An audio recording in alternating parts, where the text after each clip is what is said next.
अब देखिए ये भी बहुत बढ़िया क्वेश्चन है। The convex surface of a thin concave convex lens of glass of refractive index, तो मतलब म्यू गिवन है, आप वो लिख दीजिए, म्यू इज़ 1.5, ठीक है। Has a radius of curvature 20 centimetre, ठीक है ना। तो देखो द कॉन्वेक्स सरफेस मतलब इस पार्ट पे पहुंच के ये कॉन्वेक्स सरफेस है, तो इसका जो रेडियस ऑफ कर्वेचर है इट इज़ 20 सेंटीमीटर, ये जो कॉन्वेक्स पार्ट है इसके लिए लिख रहा है, ठीक है ना। अब ये क्या कह रहे हैं, the concave surface has a radius of curvature 60, मतलब इस पार्ट के लिए अगर बात करें तो इसको मैं R1 लिख देता हूँ और इसको R2 लिख देता हूँ, इट इज़ 60 सेंटीमीटर, ठीक है। तो लेंस के हिसाब से ये कॉन्वेक्स सरफेस और ये क्या है, कॉनकेव सरफेस हो गया, यहाँ तक तो ठीक है, समझ आ रहा है।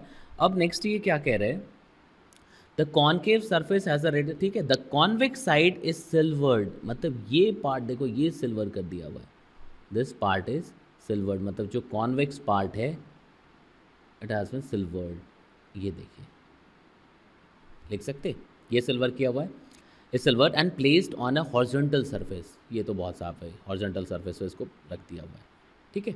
अब फर्स्ट क्वेश्चन देखते हैं, इसका फर्स्ट पार्ट क्या पूछ रहा है।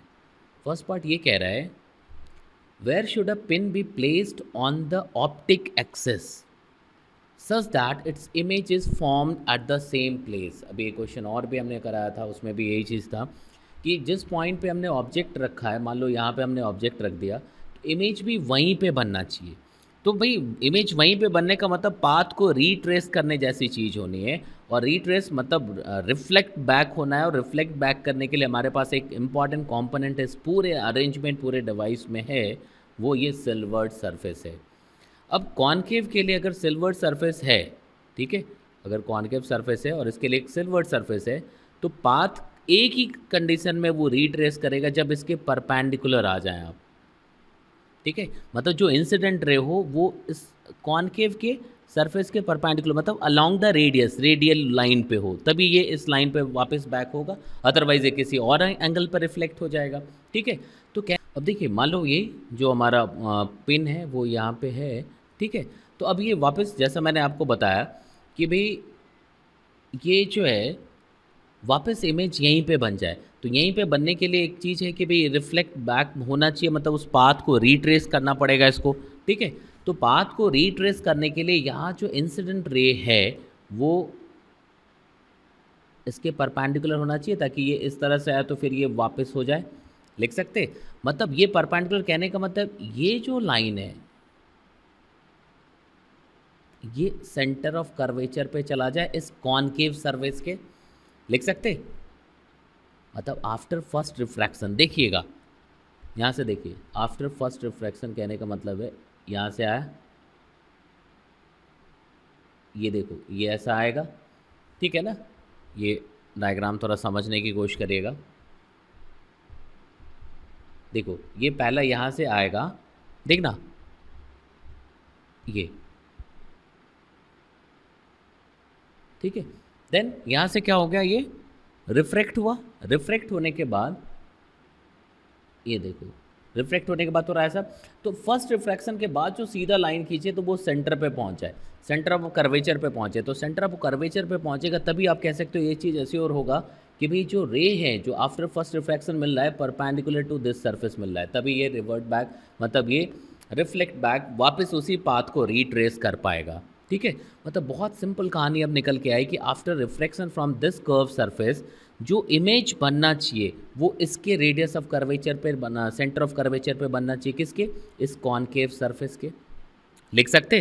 तो मतलब ये हो गया कि अब हमारे पास जो इन्फॉर्मेशन है, देखो साइन कन्वेंशन की बात करें तो इस तरफ क्या होगा, रे ऐसा रहा है तो पॉजिटिव, तो उल्टा क्या होगा, नेगेटिव। तो अगर हम लोग वी की बात करें, ठीक है ना, तो वी कितना हो जाना चाहिए, -20 सेंटीमीटर, बिकॉज कॉनकेव सरफेस का जो रेडियस ऑफ कर्वेचर है ये 20 सेंटीमीटर गिवन है, और ये वापस वहीं पे पिन पहुंचना चाहिए, मतलब ये रिफ्लेक्ट बैक हो, रिफ्लेक्ट बैक हो और पाथ को रिट्रेस करे, मतलब ये परपेंडिकुलर आ जाए इस सरफेस पे, लिख सकते हैं ना। तो उस हिसाब से जो after first refraction, after first refraction जो इमेज बनना चाहिए वो 20 पे बनना चाहिए। ठीक है, अब ऑब्जेक्ट डिस्टेंस एज्यूम कर लेते हैं कुछ x, लिख सकते हैं ना, ऑब्जेक्ट डिस्टेंस हमें फाइंड करना है। यहाँ तक समझ आ रहा है? साइन कन्वेंशन प्रॉपर यूज़ करें क्योंकि इस तरफ ले रहे हैं, तो भाई इसको भी -x देना पड़ेगा, लिख सकते।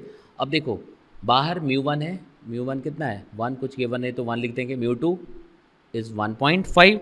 अब रिफ्रैक्शन के लिए फॉर्मूला लिख दो तो क्या हो जाएगा, μ2/v minus μ1/u equals to μ2 minus μ1/r, लिख सकते। अगर ये फॉर्मूला आपने लिख दिया, अब आपके पास सब कुछ है इन्फॉर्मेशन, आप लिख दीजिए 1.5 upon -20 1 upon -x object distance जो लिया हुआ है, ठीक है, equals to 1.5 minus 1 upon -60, because इसके लिए जो रेडियस ऑफ कर्वेचर है 60, मतलब इस रिफ्रैक्शन की बात कर रहे हैं। ठीक है, अब इसको सॉल्व करेगा तो यहाँ से आपको x मिल जाएगा, वही आंसर होगा फर्स्ट पार्ट का। ठीक है, तो इसको आप जब सॉल्व करेंगे यू विल गेट 15 सेंटीमीटर, और ये क्या है आंसर। तो समझ आया, इसमें कह रहा था पिन को कहाँ पे रखे, तो हमने यहाँ पे रख दिया। Suppose this is the actual position of the pin, यहाँ पे रख दिया। अब क्या हुआ, ये वापस इसका इमेज यहीं पे बन रहा है। ये तभी हो सकता है आफ्टर फर्स्ट रिफ्रैक्शन जो रे बने, जो आफ्टर फर्स्ट रिफ्रैक्शन बने वो इसके परपेंडिकुलर आ जाए, मतलब इस कॉनकेव सरफेस के परपेंडिकुलर डायरेक्शन में इंसिडेंट हो, ताकि वो उसी लाइन पे वापस हो पाए। कहने का मतलब ये सीधा क्या होना चाहिए, सेंटर को पास करे, centre of curvature for this concave surface, लिख सकते। मतलब यहाँ से हमें पता लगे कि v कितना होना चाहिए, 20 होना चाहिए, बस हमने सॉल्व कर दिया, लिख सकते। तो पार्ट ए यहाँ पे लिख दिया आपने, समझ भी लिया। ठीक है, अब पार्ट बी देखते हैं क्या कह रहा है। अगर हम लोग पार्ट बी की बात करें, if the concave part is field with water, good. अब ये जो पार्ट है देखना, ठीक है, इसको पानी भर दिया इसमें,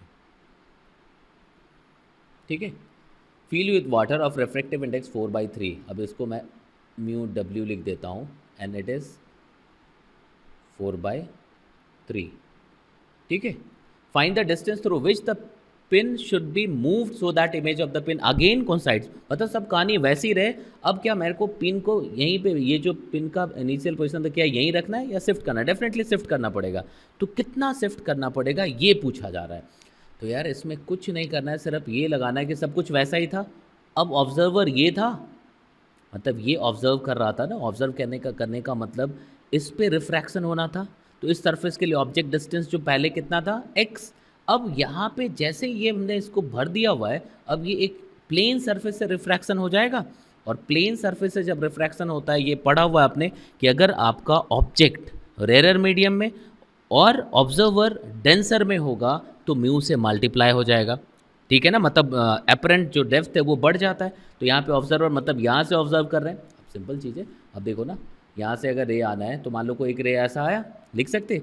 तो देखो रेयर टू डेंसर अगर आ रहे हैं आप, ठीक है, तो टूवर्ड्स द नॉर्मल, तो ऐसा बेंड हो जाएंगे, तो आपको लगेगा कि यार ये दूर से आ रहा है, मतलब अपरेंट जो डेप्थ है, अपरेंट जो डिस्टेंस है, अपरेंट जो पोजीशन है वो पीछे शिफ्ट हो गया। तो अब हमारे पास कुछ नहीं, सिर्फ एक्स डैश को जो लिखना है ये μw इंटू एक्स हो जाएगा, बस। बाकी चीज़ें बिल्कुल वैसी ही रखनी है। ठीक है, अब आप फॉर्मूला लगा दीजिए। तो μ2/v, तो μ2/v, v मतलब वही रखना है हमें, -20, क्योंकि फाइनली ये सब कुछ ऐसा ही होना चाहिए ना। तो -20 लिख सकते, तभी वो पाथ को रिट्रेस कर पाएगा। 20 माइनस, अब देखो μ2 लिख सकते। अब यहाँ पे जो चेंज होना है, यहाँ पे रिफ्रैक्शन के लिए μ1 चेंज हो गया, लिख सकते हैं ना। तो μ1 जो पहले आप लिखते थे 1, अब क्या लिख देंगे 4/3। तो μ2 मतलब ये, μ1 मतलब ये, लिख सकते। तो μ1 4/3 अपॉन, अब डिस्टेंस जो है वो कितना आ जाएगा, μw इज़ 4/3, तो -4/3, ये माइनस लेना पड़ेगा साइन कन्वेंशन के हिसाब से, इंटू एक्स, लिख सकते। μ2 माइनस μ1 मतलब 1.5 minus 4/3 upon radius of curvature, it is 60, तो -60। ये कैसा लिखे, यहाँ तक समझ आ गया, लिख सकते हैं ना। देखिएगा यहाँ इसको पानी से भर देने से क्या हो गया, एक बार रे को यहाँ से आने से पहले यहाँ पे refraction from the plane surface से निकलना पड़ा, उसकी वजह से हमारा जो ऑब्जेक्ट डिस्टेंस था वो ऐसा चेंज हो गया।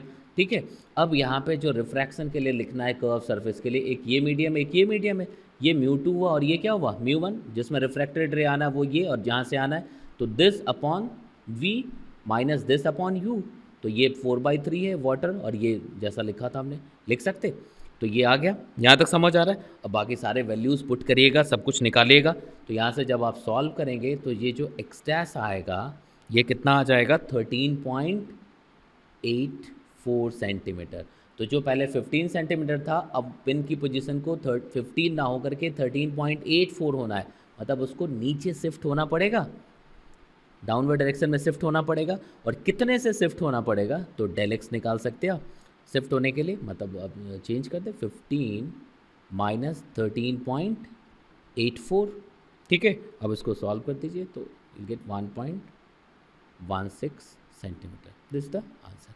ठीक है, तो ऑप्टिक्स बहुत इंपॉर्टेंट एक पार्ट है एडवांस के हिसाब से, तो देखते रहिए, मेरे ख्याल से समझ आ रहे से एक अप्रोच डेवलप हो जाएगा।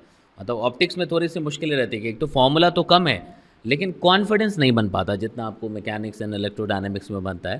तो इसका एक ही तरीका है कि 2-3 बार देखिए, आपको अप्रोच समझ आ जाएगा। ठीक है, एक बार कॉन्फिडेंस आ जाए तो बहुत ईजी है ये। ठीक है।